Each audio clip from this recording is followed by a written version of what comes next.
har'aa guyyaan fayyinaa.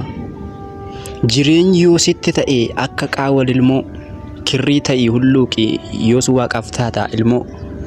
Akka salphaatti feenan injifannoo goonfachuu, yeroon booda barbaannan iddoo gaarii boqachuu.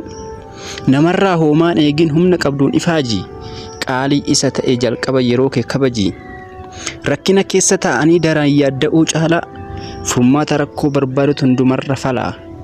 Kirrii waliin malee lilmoon kophaan hodhu uffata, wanti taa'anii daawwatan taa'ee nama daawwata. Si'a tokkoon utaalee kan qubatan jiru ji'arra, hunduu bu'aa ifaajiti shaakalli caalu taa'urra.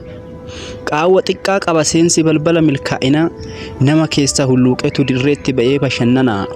Ogummaa fi beekumsaan shaakali jireenya hoogganuu, waaqa keerraa heexattee taateen jiraatiin masaanuu. Hamma qalbii jijjiirradhu fageessiteen si'i ganaa, akka wangeelli jedhutti har'a guyyaan fayyinaa. Kanaaf har'a carraaqi boruu akka taatu dorgomaa, namni galaa qopheeffate deemuuf yaadda'u hoomaa.